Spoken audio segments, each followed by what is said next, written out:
Так, я хотела бы вам рассказать сегодня о профилактике острого стресса. Начнем с его определения.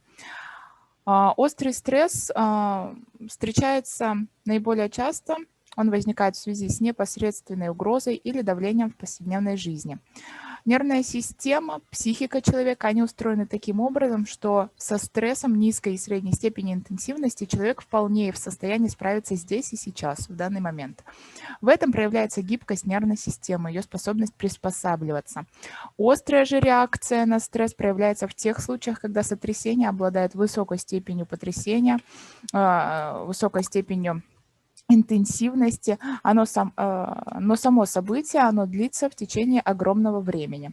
Причиной может стать все, что угодно, от опроса, к которому мы не подготовились, да, до телефонного звонка неприятного.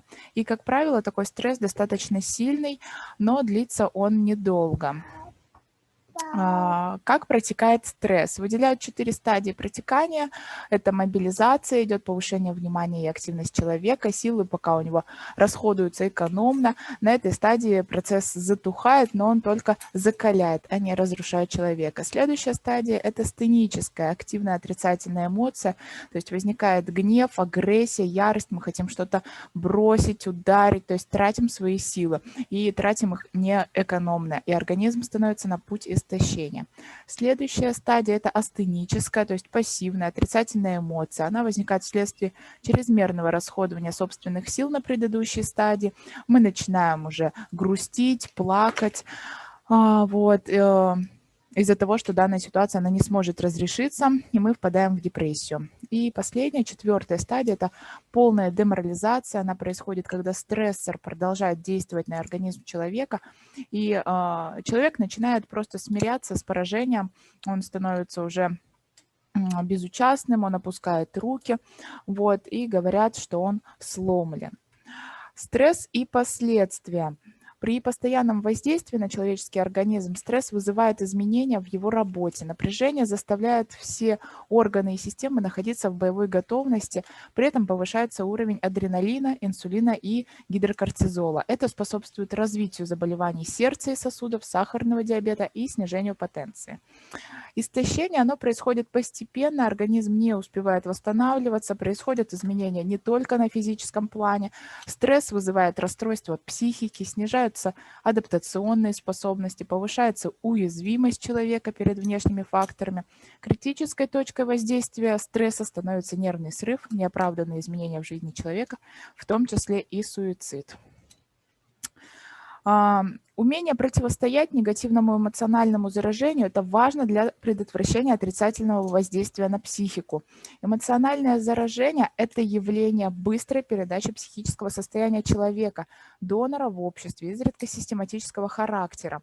То есть если у нас плохое настроение, мы будем этим же плохим настроением, получается, делиться с окружающими людьми.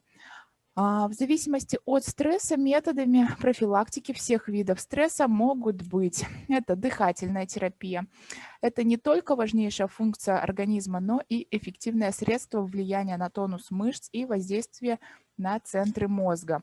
Медленное и глубокое вдыхание, оно понижает возбудимость нервных центров, а также способствует мышечному расслаблению. Произвольное переключение внимания. Чтобы переключиться после конфликта с коллегой, можно несколько минут сосредоточиться на каком-либо слове, придумать из него другое слово, ассоциации к этому слову придумать.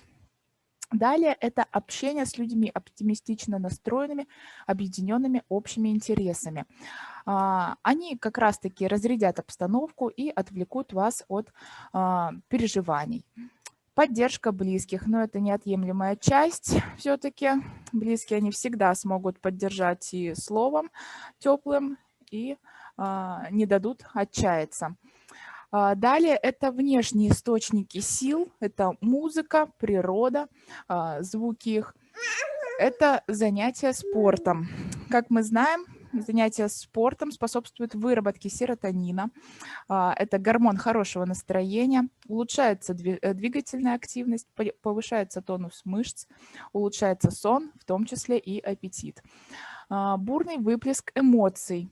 Можно сломать карандаш или бросить что-нибудь в стену, например, книгу. Можно громко крикнуть «ха» после задержки дыхания, да. Помогает также, знаете, можно поднять руку вверх и резко махнуть со словами «да пошло оно все», и сразу на душе станет легче. Следующий пункт – это высыпаться. Недосып, он плохо влияет на наш организм, на нашу систему нервную. Замедляется реакция, вялость, усталость у нас появляется, и ничего не хочется, из-за этого раздражение. Далее это принятие успокоительных средств, седативные препараты. Но это, мне кажется, такой самый последний пункт, когда уже ничего не помогает. Далее это психотерапия. Психотерапия, значит, выделяют когнитивную психотерапию. Она основана на теории, в соответствии с которой поведение человека определяется его мыслями о самом себе и его ролью в обществе.